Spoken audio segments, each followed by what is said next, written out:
ഇത്ര ഭീകരവാദികളാണല്ലോ ഈ RSS BJP അങ്ങനെ തന്നെ വിചാരിച്ചിരുന്ന ഒരു വ്യക്തിയാണ് ഞാൻ. അപ്പോൾ ഇതിൻ്റെ യാഥാർത്ഥ്യം സിനിമ ഇഷ്ടപ്പെട്ടു, നല്ലതാണ്. പക്ഷേ എന്താണെന്ന് വെച്ചാൽ പലതും നമ്മൾ കാണുമ്പോൾ മീൻസ് നമ്മളൊരു രാജ്യസ്നേഹിയൊക്കെ ആയതുകൊണ്ടാവാം മേ ബി നമ്മളുടെ രാജ്യത്തിന് മീൻസ് ഇതിൽ പൊളിറ്റിക്സ് അല്ല കേട്ടോ. എനിക്ക് ക്രിസ്ത്യൻ, ഹിന്ദു, മുസ്ലിം അങ്ങനത്തെ ഒരു വേർതിരിവുള്ള ആളല്ല ഒന്നിലും. അത് സിനിമയിലോ എൻ്റെ ജീവിതത്തിലോ പേഴ്സണലോ എനിക്ക് അങ്ങനെ ഒന്നുമില്ല. എനിക്ക് എല്ലാ മനുഷ്യരും ഒന്നേ ഉള്ളൂ, ഒരൊറ്റ ശ്വാസമേ ഉള്ളൂ. ആണ് പെണ്ണെന്ന പോലുള്ള വ്യത്യാസം എൻ്റെ ജീവിതത്തിൽ ഞാൻ കാണാറില്ല. എല്ലാ മനുഷ്യന്മാരാണ്, അത് സിനിമയിലായാലും അങ്ങനെ തന്നെയാണ്.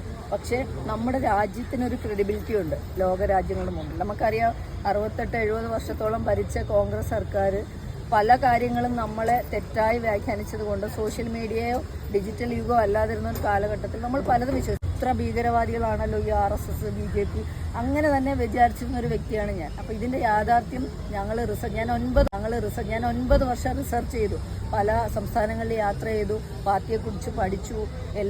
നമുക്ക് ഈ ഒരു പഠനത്തിൻ്റെ ഭാഗമായിട്ട് റിസർച്ച് ചെയ്തതെന്ന് മനസ്സിലാക്കിയത് ഈ പറയുന്നതൊന്നുമല്ല വാസ്തവം, യാഥാർത്ഥ്യം വേറെയാണ്. അതുകൊണ്ട് തന്നെയാണ് പാർട്ടിയിലേക്ക് പോലും ഭാരതീയ ജനതാ പാർട്ടിയുടെ ഒരു ഭാഗമാകാൻ തീരുമാനിച്ചത് പോലും അതുകൊണ്ടാണ്.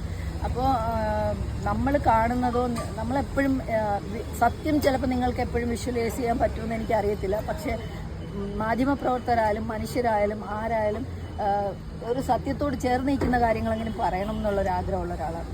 അപ്പോൾ സ്വാഭാവികമായിട്ടും നമുക്കൊരു ചരിത്രം ഉണ്ടാകും. ഗോദ്ര സംഭവം പറയാതെ ഗുജറാത്ത് മനസ്സിലാവുക. ഒരാൾ ഒരു അടി കൊടുക്കുമ്പോഴാണ് തിരിച്ചൊരു അടി കൊടുത്തതിനൊരു റീസൺ, അതെന്ത് റീസണാണെന്ന് അങ്ങനെയല്ലേ സാധാരണഗതിയിൽ ചെയ്യാം. അപ്പോൾ ഒരു ഗോദ്ര കലാപത്തിന് ടൈറ്റിൽ റോളിൽ മാത്രം ചെറുതായിട്ട് ഓടിച്ചു പോകുന്നൊരു സാധനം ആർക്കും മനസ്സിലാവില്ല എന്താണ്. പ്രത്യേകിച്ച് യങ് ജനറേഷൻ ഉൾപ്പെടെയുള്ള ആളുകൾ മനസ്സിലാക്കിയിരിക്കുന്നതും അവരും പല ഇതിലാണ്. ഇപ്പോൾ 10-18 വയസ്സായ കുട്ടി അവൻ കാണുന്ന വിഷ്വൽ, അവൻ അറിയുന്ന കാര്യങ്ങളിൽ അവന് ഭയങ്കര സംശയങ്ങളാണ് കുട്ടികൾക്ക്.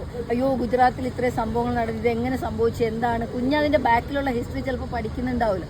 സ്വാഭാവികമായിട്ടും അവൻ്റെ ഉള്ളിലൊരു ഇത് വരും. സിനിമ എന്നൊക്കെ പറയുന്ന ഒരുപാട് സ്വാധീനിക്കുന്ന ഒരു മേഖല തന്നെയാണ്. അപ്പോൾ തീർച്ചയായിട്ടും നമ്മുടെ രാജ്യത്തിനെ പർപ്പസ്ഫുള്ളി ചരിത്രത്തെ വളച്ചൊടിച്ചുകൊണ്ട് അങ്ങനെ പറയുമ്പോൾ അത് രാജ്യത്തെ സ്നേഹിക്കുന്ന എല്ലാവർക്കും, അതിൽ ജാതി മതം രാഷ്ട്രീയമൊന്നും നോക്കാതെ ആളുകൾ പ്രതികരിച്ചിരിക്കുന്നത്, അമ്മമാർ പ്രതികരിച്ചിരിക്കുന്നത് നമ്മുടെ രാജ്യത്തെ ബോധപൂർവം തർക്കം നോക്കുമ്പോഴാണ്. അത് സിനിമയിലൂടെ അവർ ചെയ്യാൻ ശ്രമിച്ചു, അവർ ജയിച്ചെങ്കിൽ അവരെ വിജയമെന്നേ പറയാൻ പറ്റുള്ളൂ. അത് സിനിമ അവരുടെ സക്സസ് ആണ് അല്ലേ.